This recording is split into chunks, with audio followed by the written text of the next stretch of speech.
Halo semuanya, jumpa lagi dalam video pendek Kang Wawan. Bagi yang baru pertama melihat video saya, salam kenal dari Kang Wawan. Oke, kali ini kita akan membahas yang berkaitan dengan bulan Ramadan, yaitu puasa. Saya tidak akan membahas dari sisi agama karena saya tidak ahli dalam bidang agama. Saya akan membahas dari sisi fisika kuantum ya. Dari sisi fisika kuantum yang pernah ditulis oleh Mas Ivan Wirarno, yang pernah ditulis oleh Mas Ivan Wirarno ya, yang akan saya bacakan tulisannya. Tulisannya oke banget.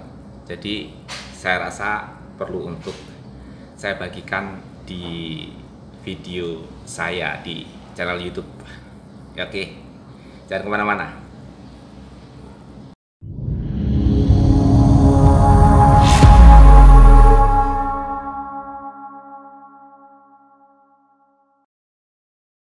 Oke teman-teman, seperti kita tahu bahwa Albert Einstein, yaitu salah seorang ahli fisika kuantum, pernah merumuskan sebuah rumus yang berbunyi seperti ini: E sama dengan MC kuadrat.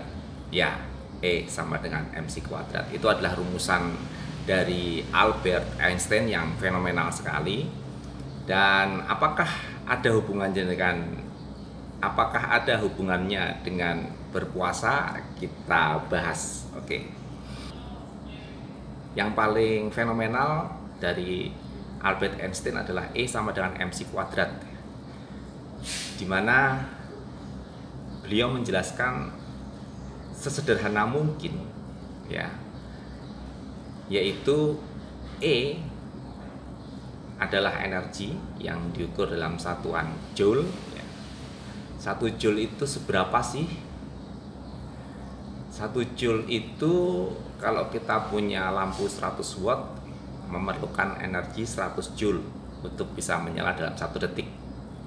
Jadi bisa dikatakan 1 watt sama dengan 1 joule per detik. Kemudian M mewakili massa atau mass ya. Ini adalah sebuah ukuran inersia dari sebuah benda.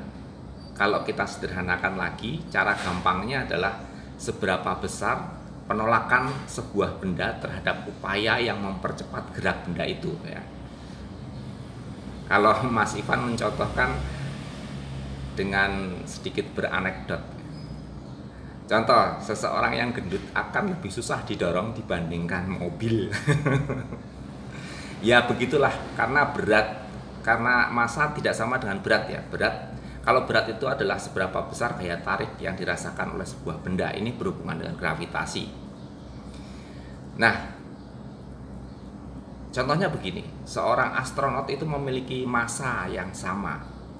Ketika dia di bumi dan dia di bulan itu massanya sama, namun dia akan memiliki berat yang berbeda karena gravitasi di bulan hanya 1/6-nya dari gravitasi di bumi, sehingga berat di bulan akan diukur lebih ringan dari berat di bumi.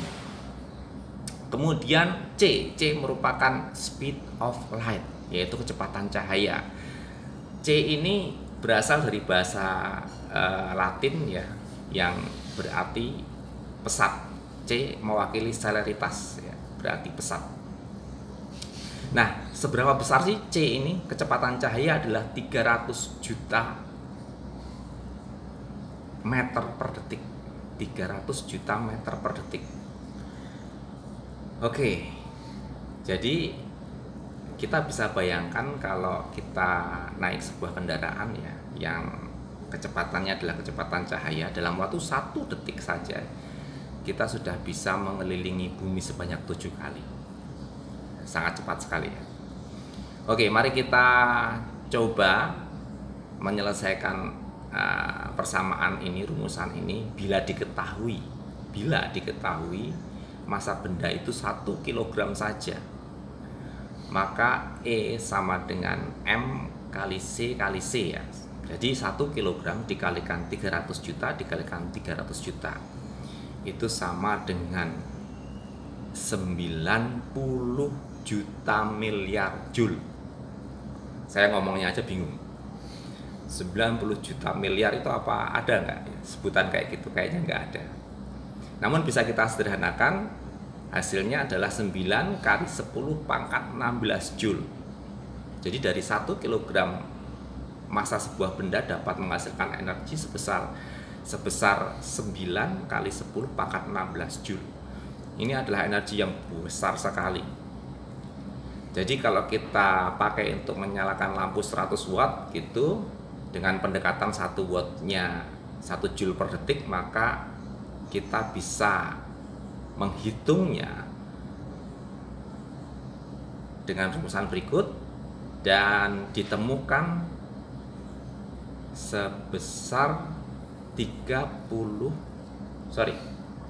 ditemukan hasil 9 kali 10 pangkat 14 detik.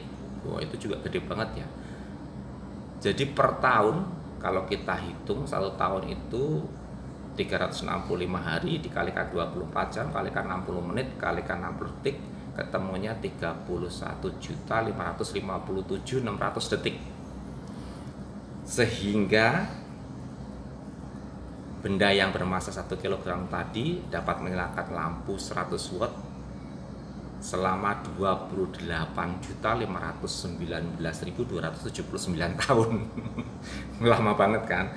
Ini kita berasumsi kondisinya sangat ideal dengan tingkat efisiensinya 100%. Ya. Terus kesimpulannya apa? Kesimpulannya yaitu dari sebuah benda yang massanya kecil saja bisa menghasilkan energi yang sangat besar. Itu kesimpulannya. Jadi rumusan yang tadi kita bahas menghasilkan kesimpulan, sekali lagi, dari sebuah benda yang massanya relatif kecil dapat menghasilkan energi yang sangat-sangat besar. Terus hubungannya dengan puasa apa? Nah, di sini beliau menuliskan, kita bisa menghasilkan energi yang besar melebihi kebutuhan gerak dan hidup kita sehari-hari hanya dari makanan dengan massa yang kecil. Itu kesimpulan yang pertama. Tapi kita kan manusia, ya kan, yang tidak bisa bergerak secepat cahaya. Jangan salah, karena pikiran manusia mampu bekerja dengan kecepatan bahkan di atas kecepatan cahaya. Pikiran kita bisa melompat-lompat, mikir masa lalu, mikir masa depan, mikir kekhawatiran, mikir yang lain, mikir macam-macam. Itu sangat cepat sekali lompatannya. Oleh karena itu, penggunaan pikiran untuk hal-hal yang nggak perlu seperti mengeluh, marah, sedih, menangis, bergosip, dan lain-lain akan mengurangi efisiensi saat konversi energi dan penyalurannya. Jadi Anda sekarang mengerti kenapa ada larangan-larangan dalam tradisi berpuasa.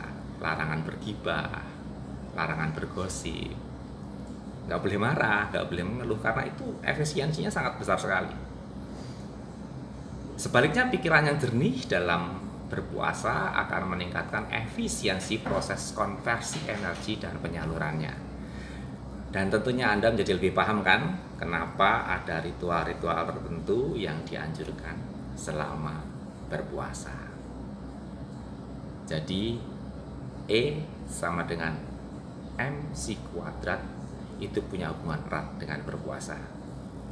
Selamat menjalankan ibadah puasa.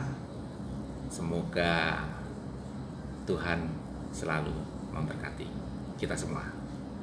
Dan semoga pagebluk ini segera selesai. Oke? Selalu sehat, tetap sempatkan bahagia. See you in the next video.